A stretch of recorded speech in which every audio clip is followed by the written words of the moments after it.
મિત્રો, આપણે સાંભળી રહ્યા છીએ પુરુષોત્તમ મહાત્મ્યની કથા, જેને અધિક માસ પણ કહેવાય છે. પુરુષોત્તમ માસ એક વર્ષનું સમગ્ર પુણ્ય આપનાર મહિનો છે. તેમાં વ્રત, દાન, સ્નાન, દીપદાન, તીર્થોમાં દર્શન, સ્નાન ખૂબ જ મહિમા છે. માટે પુરુષોત્તમ માસ જરૂર કરજો. હવે આપણે સાંભળીએ અધ્યાય 13, દઢ ધનવાનું આખ્યાન. સુત પુરાણી કહે છે, હે મુનિદેવો, સનાતન નામના મુનિને નારદજીને દઢ ધનવા રાજાનું આખ્યાન સંભળાવેલું તે હું આપને કહું છું. હય નામના દેશમાં સુરવીર અને ધર્મનિષ્ઠ ચિત્રધર્મ રાજાને દઢ ધનવા નામે પુત્ર થયો હતો.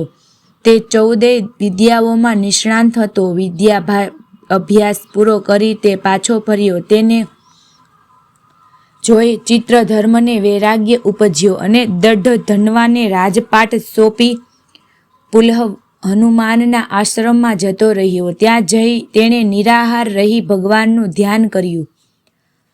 તો ટૂંક સમયમાં તેને વૈકુંઠ પ્રાપ્ત થયું. પિતાને સદગતિ મળતા દઢ ધનવાએ પિતાની કર્મક્રિયા કરી અને નીતિપૂર્વક રાજકારભાર ચલાવવા લાગ્યો. પછી તેના વિવાહ વિદર્ભ દેશની રાજકુમારી ગુણવંતી સાથે થયો. તે અત્યંત રૂપાળી અને ગુણિયલ હતી. તેને ચિત્રવાહ, ચિન્વાક, મણિમાન અને ચિત્રકુંડલ એમ 4 પુત્રો અને ચારુમતી નામની પુત્રી થઈ.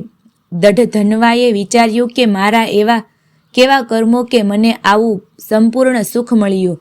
સવારે તે સ્નાનાદિથી પરવારી ઘોડા પર બેસી શિકારે નીકળ્યો. તેણે તીર છોડી કે મૃગને ઘાયલ કર્યો અને તેની પાછળ પડ્યો, પણ એ મૃગ હાથમાં ન આવ્યું. બપોર થતાં તે તરસથી વ્યાકુળ થઈ ગયો અને સરોવરનું પાણી પીવા એક વૃક્ષની છાયામાં બેઠો તો માનવીની જેમ બોલતો એક પોપટ આવ્યો અને દઢ ધનવાને એક શ્લોક કહ્યો. હે રાજા, તું વિલાસમાં મગ્ન રહે છે. સાચું શું છે તે વિચારતો નથી, તો જીવનની એકમાત્ર સિદ્ધિ રૂપ પરમાત્માને સી રીતે પામી શકીશ? આવો સુંદર બોધ સાંભળી તે પોપટ ઉપર પ્રસન્ન થયો. તેને લાગ્યું કે આ પોપટ સુખદેવજી તો નહીં હોય ને.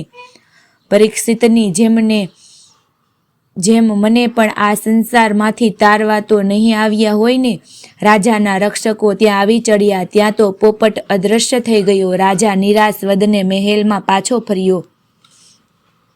પોપટનો ઉપદેશાત્મક શ્લોક ભૂલી શક્યો નહીં. તેણે ભોજન પાણીનો ત્યાગ કર્યો અને માત્ર પોપટે બોલેલા શ્લોકનું જ રટણ કરવા લાગ્યો. સૌએ આ જોઈ ચિંતામાં પડી ગયા. અધ્યાય સંપૂર્ણ.